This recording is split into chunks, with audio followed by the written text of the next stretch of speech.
Hello student, आज हम शुरू कर रहे हैं वन डायमेंशनल वेव इक्वेशन, जिसे हम अपने पार्शियल डिफरेंशियल इक्वेशन के अंडर पढ़ना चाहेंगे। इसे लास्ट लेक्चर में मैंने आपको वन डायमेंशनल हीट इक्वेशन के सॉल्यूशन के बारे में देखा था। वन डायमेंशनल हीट इक्वेशन या वन डायमेंशनल वेव इक्वेशन को हम लोग पार्शियल डिफरेंशियल इक्वेशन में कन्वर्ट कर लेते हैं और फिर हम इसके सॉल्यूशन फाइंड आउट करते हैं। ठीक है बेटा, अब हम शुरू करते हैं इसका one dimensional heat equation. One dimensional heat equation में आप लोगों को एक सेकेंड, मेरा पेन नहीं आ रहा, मैं एक मिनट पेन ले लेती हूँ, फिर आपको मैं बताती हूँ किस तरीके से हम लोग इसे ड्रॉ आउट कर लेते हैं। Yes, now you have the one dimensional wave equation. One dimensional wave equation है, वन डायमेंशन है, तो अलोंग एक्स एक्सिस हम लोग बात कर रहे हैं, वही हम लोगों के पास लेंथ लेनी चाहिए और वेव की तरह हम लोगों के पास मूवमेंट है। आप लोग देख रहे हो वेवरी फॉर्म में ये जाता है, x इज इक्वल टू 0 से लेकर x is equal to l तक। ये आप लोगों के लिए बाउंड्री कंडीशंस हैं और इसके ऊपर हम लोग इनिशियल कंडीशन सेटिस्फाई कर जाते हैं और इसके इक्वेशन को हम लोग डिनोट करते हैं uxt। सेम हीट इक्वेशन की तरह बेटा मैं आप लोगों को यहाँ पर इक्वेशन फॉर्म आउट करना नहीं बता रही हूँ, यहाँ हम इक्वेशन जो ऑलरेडी बन चुकी है उस इक्वेशन के हम सॉल्यूशन निकालना सीख रहे हैं। Alpha square uxx is equal to utt, it is your one dimensional wave equation. आप लोग देख रहे हो विद रिस्पेक्ट टू t भी हमारे पास डबल डेरिवेटिव है, विद रिस्पेक्ट टू x भी डबल डेरिवेटिव है। इस चीज को क्योंकि आप लोगों के पास मूवमेंट दो फॉर्म में चल रही है, हॉरिजॉन्टल जाती थी तो हम लोग सिंगल डायमेंशन लेते थे, सिंगल डेरिवेटिव। अब हमारे पास इक्वेशन हमारे पास इस तरह की फॉर्म में चल रही है, तो दो तरह के डेरिवेटिव में दो तरह के चेंजेस आ रहे हैं। Alpha square uxx is equal to utt, 0 is less than x is less than l and t greater than 0. This is the important part. यहाँ पर हम लोगों ने अपनी वेव इक्वेशन को एक पार्शियल डिफरेंशियल इक्वेशन में कन्वर्ट कर दिया। Alpha square is our constant और उस कांस्टेंट की वैल्यू होती है हमारे पास t बाय रो। जो फिजिक्स स्टूडेंट है मुझे लगता है उनको तो ये बात क्लियर होगी। आर्ट्स वाले स्टूडेंट्स बेटा आप लोग थोड़ा सा इसे ध्यान रख लीजिए। T stand for the tension. आप लोगों ने डायनामिक्स पढ़ी है, स्टैटिक्स पढ़ी है, आपने वहाँ टेंशन निकालना कैलकुलेट करना सीखा है स्ट्रिंग्स में, ये वहीं से निकल कर आता है। And P stand for the mass per unit length of the string. हम लोगों के पास पर यूनिट लेंथ की जो मास है उसकी जो टेंशन है उसे T से डिनोट करें और P and it is your alpha square. T by rho is equal to alpha square. अब हम इसका सोल्यूशन निकालना सीखते हैं और सॉल्यूशन से पहले हम लोग इसकी थोड़ी सी बाउंड्री कंडीशन और इनिशियल कंडीशन को यूज करते हैं। First you have two initial condition. Initial condition ux 0 is equal to fx, 0 is less than x is less than equal to l, ये हमें गिवन होगी और ये हम लोग सपोज आउट भी करते हैं। Then utx0 is equal to gx, 0 is less than x is less than equal to l। This is your velocity. आप लोग समझ सकते हो फर्स्ट डेरिवेटिव किसको शो करता है, वेलोसिटी को शो करता है। क्लियर? तो ये आप लोगों के पास दोनों इसकी इनिशियल कंडीशंस होंगी। अब हम लोग इसकी बात करते हैं इसकी बाउंड्री कंडीशन पर। चलिए बच्चा, boundary condition u of 0 t 0 के इक्वल और g ऑफ l t भी किसके इक्वल होगा, 0 के इक्वल, क्योंकि हमारे पास स्टेबल है और एंड पॉइंट जो है स्ट्रिंग के आप लोगों के पास फिक्स्ड हैं। तो इसका मतलब इनिशियल में कोई हमारे पास चेंज नहीं है, 0 के इक्वल, और फुल लेंथ हो गई वहां भी हमारी वैल्यू 0। क्लियर हो गई? तो इस तरीके से हमारे पास वन डायमेंशनल वेव इक्वेशन है, उसका कांस्टेंट की वैल्यू में मालूम है, दोनों इनिशियल कंडीशंस पता है और दो हमारे पास हमारी बाउंड्री कंडीशन। इस तरीके से हम अपनी इक्वेशंस को लेकर चलेंगे। अब हमें इसका फाइंड करना है सॉल्यूशन। क्लियर बेटा? आर्टिकल बहुत ध्यान से, बहुत इजी, बिल्कुल पीछे वाली तरह। अगर हीट इक्वेशन का आपने ध्यान देखा होगा तो बिल्कुल वैसे ही चलेगा। हमें पता नहीं है क्या सॉल्यूशन है, हम लेट कर लेते हैं uxt is equal to xx and tt।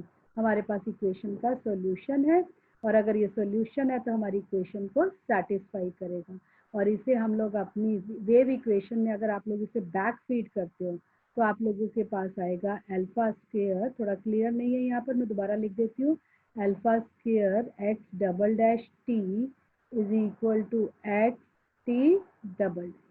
Variable separable करेंगे, t के साथ t और t डबल डैश के साथ t और x डबल डैश के साथ x।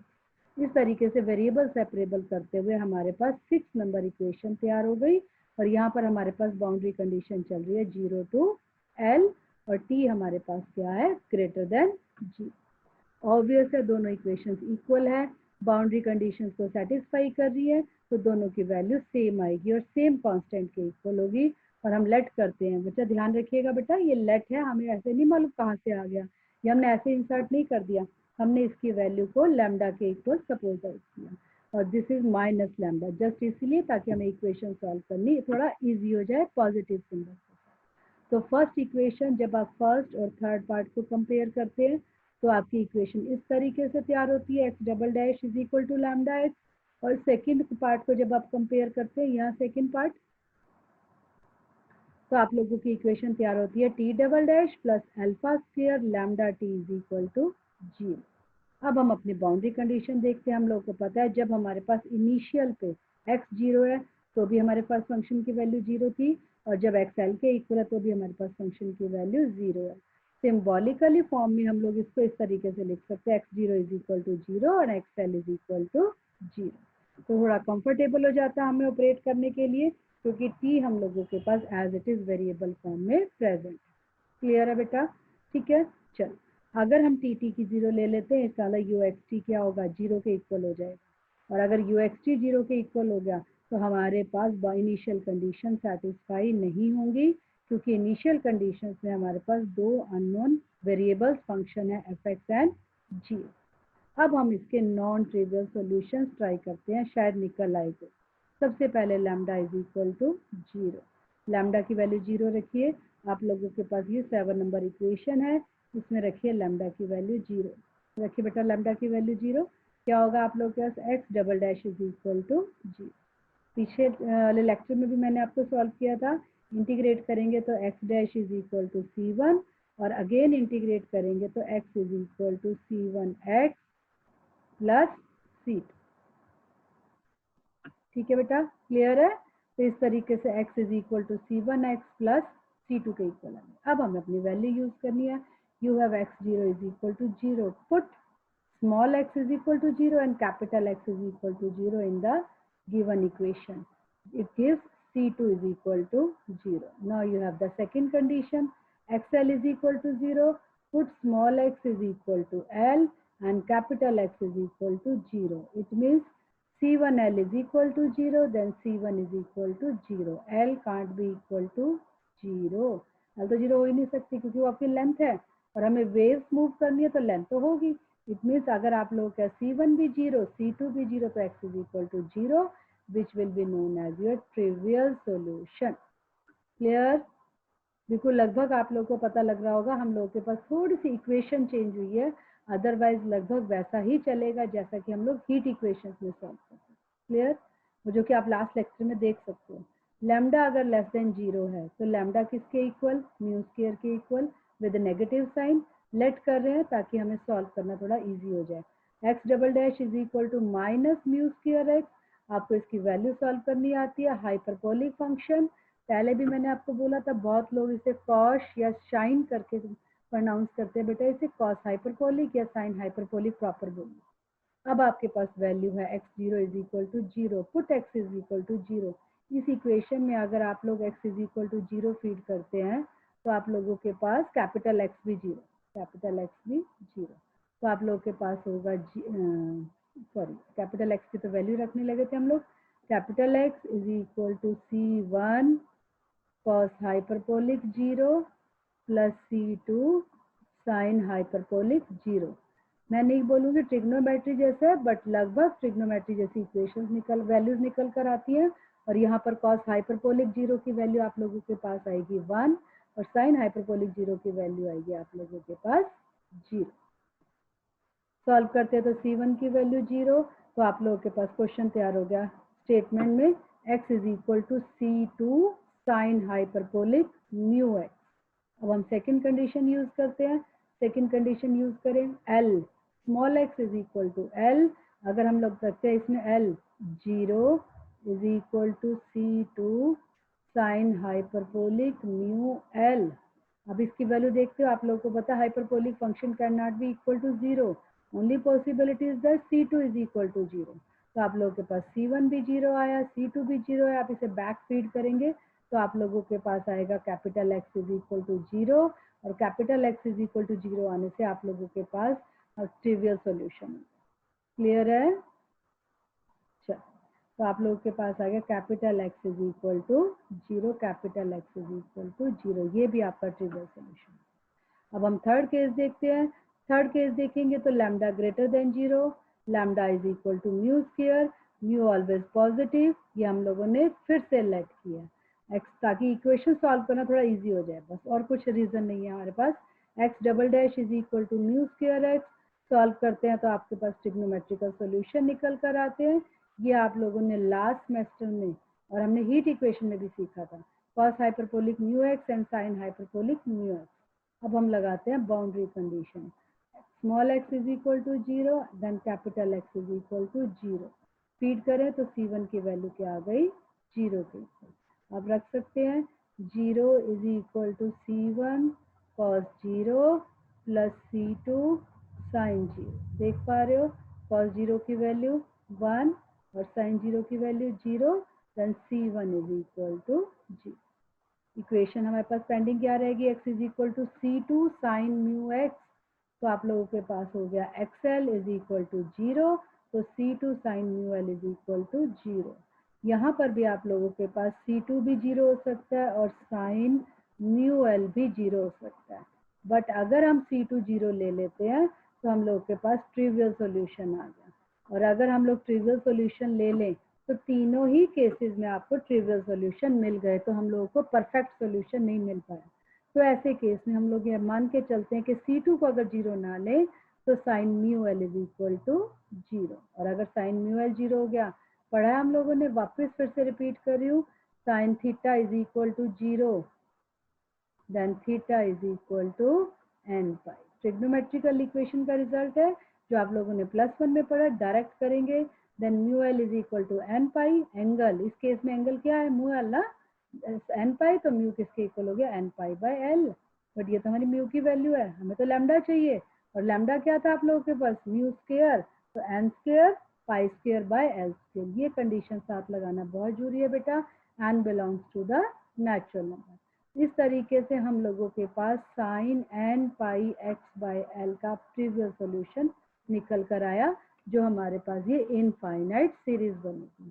ऑब्वियस है यही लैम्डा की वैल्यू आप लोगों को टी की इक्वेशन में भी सेटिस्फाई करेगी, और टी की इक्वेशन ये टी डबल डैश ये आप लोगों के पास टोटल डिफरेंशियल इक्वेशन होगी। और इसमें भी अगर आप रूट्स निकालते हैं तो आप लोगों के पास होगा T is equal to K1 first root plus K2 sine की वैल्यू क्या है? हमारे पास रूट की इक्वेशन। ठीक है, अगर आप लोगों को याद होगा यहाँ पर इन्होंने K1 और K2 यूज किया। हम लोगों ने लास्ट सेमेस्टर में जब टोटल डिफरेंशियल इक्वेशन यूज की थी वहाँ हम C1 एंड C2 यूज करते थे, where C1 C2 are the arbitrary constant. खत्म काम। अब हमारे पास सॉल्यूशन निकल आए, बट अब हम अपने को यूज करनी है इनिशियल कंडीशन। क्लियर? चल, इनिशियल कंडीशंस यूज करने के लिए अलग अलग केसेस बना सकते हैं। क्या हो सकता है? ये डिपेंड करेगा, यहाँ आर्टिकल है, आर्टिकल में हम सारे केसेस लेकर चलेंगे, बट जब आप न्यूमेरिकल शुरू करेंगे तो आप देखिएगा आपको न्यूमेरिकल में कोई ना कोई कंडीशन दी होगी। सबसे पहली कंडीशन है string has non zero initial displacement, यानी इनिशियल का जो डिस्प्लेसमेंट है वो हमारे पास नॉन जीरो होगा। ठीक है, बट जीरो इनिशियल वेलोसिटी, ये हम लोगों ने केस किया है, लेट किया बेटा। ये डिपेंड करेगा क्योंकि आर्टिकल है, आर्टिकल में तो जो भी पॉसिबल बनेंगे सबको उठा लेते हैं हम लोग। न्यूमेरिकल में आप लोग को कंडीशन दी होगी, अगर इनिशियल डिस्प्लेसमेंट हमारे पास नॉन जीरो है तो इट मीन्स एफ एक्स तो not equal to zero, but velocity क्या है? जीरो। आप लोग को ध्यान होगा वेलोसिटी को हमने फर्स्ट डेरिवेटिव यानी जी एक्स से शो किया था, it means G X is equal to zero. Clear? चल, अगर वेलोसिटी हमारे पास जीरो के इक्वल है तो इसमें ऐसा लिख सकती हूँ U T X zero is equal to zero. U T X zero is equal to zero से हम लोग अपने सॉल्यूशन का चेंज देखे कहाँ मिलेगा? यू टी यानी derivative with respect to T. आप लोगों को पता है हमारा सॉल्यूशन ऐसे है एक्स टी की फॉर्म में, u इज इक्वल टू, मैं यहाँ वेरिएबल नहीं लिख रही हूँ इसके, तो आप लोग क्या लिखोगे? X X T dash T zero is equal to zero, T dash zero is equal to zero, T dash हमें सोल्यूशन निकला हुआ है, आप लोगों को पता है, आप लोग ध्यान रखोगे। इक्वेशन में ऊपर की तरफ आओ, मैं वापस लेती हूँ आपको थोड़ा सा। ये देखिए, अगर आप सोल्यूशन लेते हैं T dash is equal to 0, तो वहां से आप लोगों के पास वैल्यूज निकल कर आएंगी। दैट इज K2, यहाँ लिखा गया है रास्ते में, आप लोग देख सकते हो साइड में। अगर आपको क्लियर नहीं हो रहा, क्योंकि हमारे पास टी मालूम है 10 नंबर इक्वेशन से, ये 10 नंबर इक्वेशन मैं नीचे ले ही आती हूँ, आप लोगों को थोड़ा इजी हो जाएगा। 10 नंबर इक्वेशन से पेन थोड़ा चेंज करते हैं, थोड़ा डार्क आया हम लोगों के पास, ताकि हम लोगों ने थोड़ा सा टोटल विजिबिलिटी क्लियर होगा। हाँ जी बेटा, चलो यहाँ से शुरू करते हैं। टी हमारे पास है K1 cos n pi alpha t by l, ये पूरा एंगल है आपका, ये भी पूरा एंगल है। बस शुरू हो जाते हैं आप लोगों को। टी डैश किसके इक्वल होगा बताइए?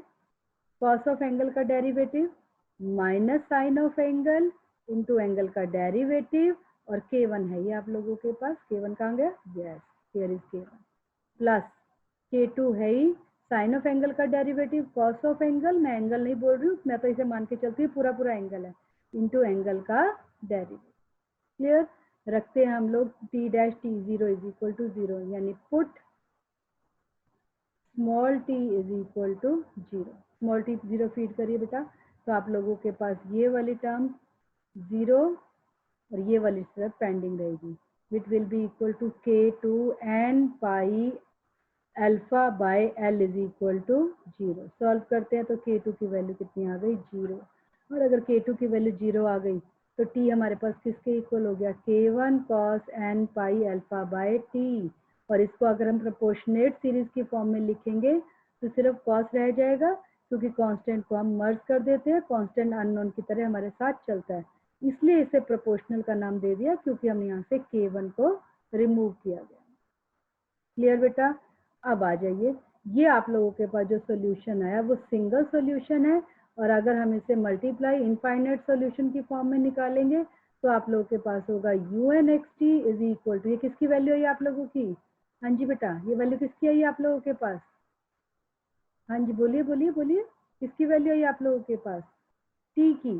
ठीक है, तो अब अगर प्रोपोर्शनेट सॉल्यूशन निकालेंगे तो क्या होगा? XT, रखिए x की वैल्यू, रखिए t की वैल्यू, x और t की वैल्यू दोनों मल्टीप्लाई होंगी, तो आप लोगों के पास यहाँ पर इन्होंने अननोन कांस्टेंट, वहाँ k था ना, इससे हमने इसका C1 का नाम दे दिया, और n running from 1 to 3 onward, या आप n belongs to natural number भी लिख। क्लियर? और इसे अगर हम जनरल सॉल्यूशन में कन्वर्ट करेंगे तो इसी के ऊपर आप समीशन लगा देंगे, n running from 1 to infinity, वो आपके UXT को रिप्रेजेंट करेगा। ठीक है, जिसमें Cn आपके पास आर्बिट्रेरी कांस्टेंट है, कुछ ना कुछ कंडीशन निकालने को दी जाएगी, और उस कंडीशन के अकॉर्डिंग हम लोग अपनी Cn की वैल्यू भी निकाल लेते हैं। अब लगाते हैं हम लोग initial condition UX0 means put t is equal to 0, रखिए t की वैल्यू 0, तो हमारे पास क्या आएगा? Cn n pi x by l, और हमें गिवन क्या है इस कंडीशन के? fx के। ये आप लोगों के पास फोरियर साइन सीरीज, जिसे हम हाफ रेंज में कह देते हैं, क्योंकि यहाँ पर हम लोगों ने साइंस को यूज किया। क्लियर? ये हमने हीट इक्वेशन में भी सीखा था। यहाँ से हम फोरियर साइन सीरीज का फार्मूला लगाएंगे तो Cn की वैल्यू होगी सेम, ये डिट्टो है, इसमें एक भी चेंज नहीं है, ये बिल्कुल उसी तरीके से जैसा आप लोगों ने हीट इक्वेशन में देखा था। Cn is equal to 2 by L 0 to L fx given होगा, जो कि आप लोग sin n pi x by L, n running from 1 to n, or you can say n belongs to the natural. Clear? Second case क्या हो सकता था? Second case ये हो सकता था कि आप लोगों के पास इनिशियल डिस्प्लेसमेंट है बट वेलोसिटी नॉन जीरो है, इनिशियल डिस्प्लेसमेंट 0 और वेलोसिटी को नॉन जीरो लेकर चलेंगे। अगर वेलोसिटी नॉन जीरो हो गया और इनिशियल डिस्प्लेसमेंट 0 है, तो इसमें UX0 किसके इक्वल होगा? 0 के इक्वल। और इसे अगर आप लोग कंडीशन में कन्वर्ट करेंगे तो क्या होगा? T0 इज इक्वल टू 0, क्योंकि T किस पे डिपेंड करता है? T पर। और इससे आप लोगों के पास K1 किसके इक्वल आ गया? 0 के इक्वल। कैसे वाला? मैं आप लोगों को वापस लेकर आती हूँ बेटा कंडीशन। यहाँ पर हम लोग के पास है T is equal to K1, मैं लिखती हूँ बेटा, T is equal to K1 t is equal to K1 cos n pi alpha t by L. T is equal to cos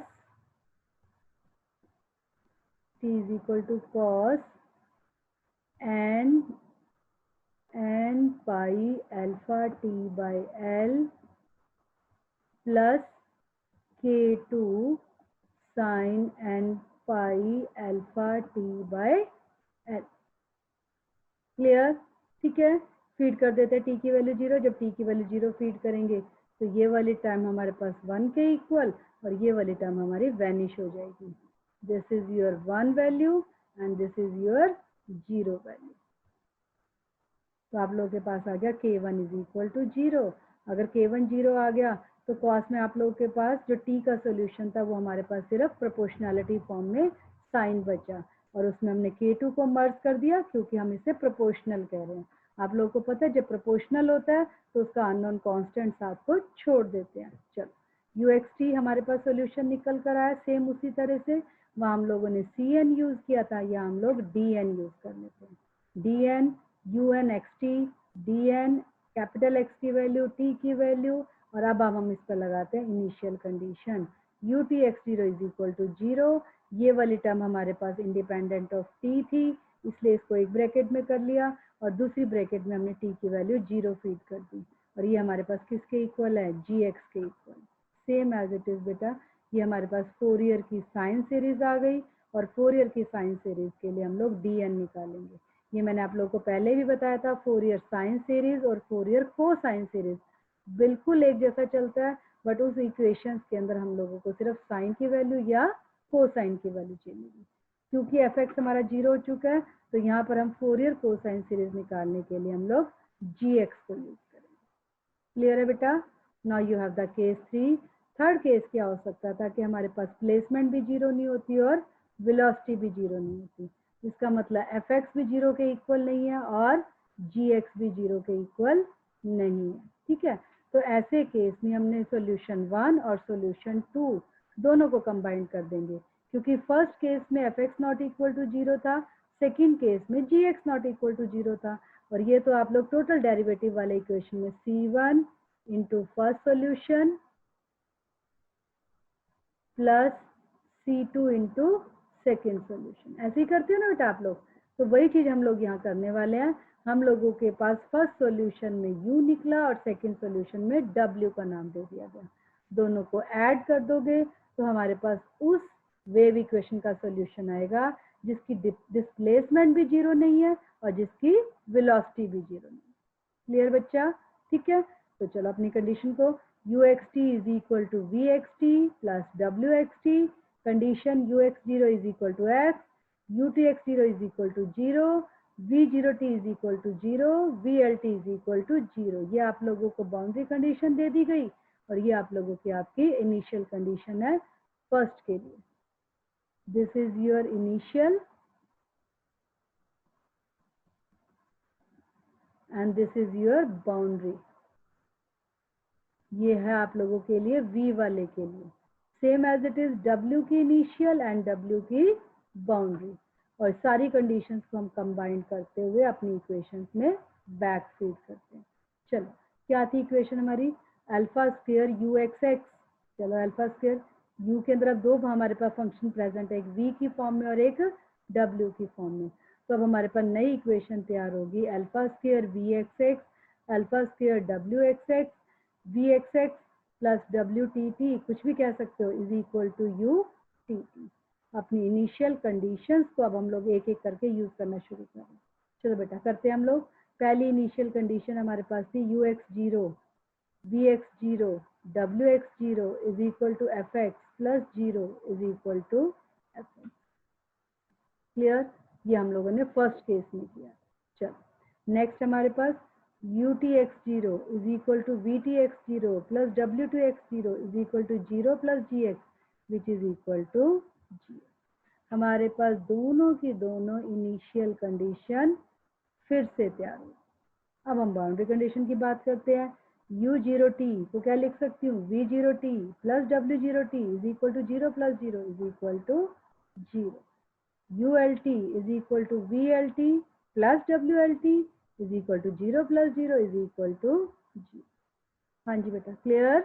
अब इसको तो पार्ट को सॉल्व करने की भी जरूरत नहीं है, हमें दोनों इक्वेशंस के सॉल्यूशन को जस्ट ऐड करने के चलना है। UXT के अंदर चाहिए VXT प्लस WXT। आप लोगों ने UXT ये फर्स्ट केस का आंसर है और DN ये हमारे पास सेकेंड केस का आंसर है, जिसमें हमें बताना पड़ेगा CN की वैल्यू कैसे निकाल रहे हैं हम लोग और DN की वैल्यू कैसे निकाल रहे हैं।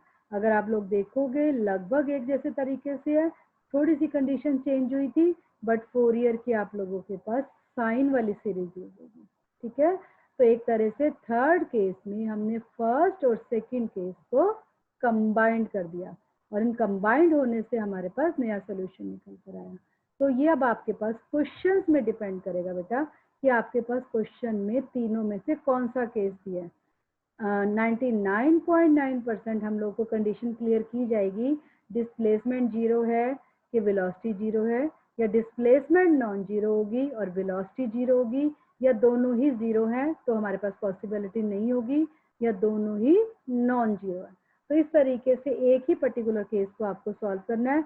बट ये ध्यान रखिएगा बच्चा, अगर आपको नहीं बताया गया तो आप लोग इसे पूरे के पूरे तीनों केसेस के साथ सॉल्व करेंगे। क्लियर है? ठीक है। उसके बाद आप लोगों के पास सिलेबस में आता है d'Alembert solutions for wave equation. ये आप लोगों को मैं बाद में कराऊंगी, पहले जो हम लोगों ने सॉल्यूशन सीखे हैं उसको हम लोग अप्लाई करना सीखेंगे, ठीक है। नेक्स्ट लेक्चर में हम लोग अपनी वेव इक्वेशंस के सोल्ड एग्जांपल्स की तरफ चलेंगे। क्लियर है?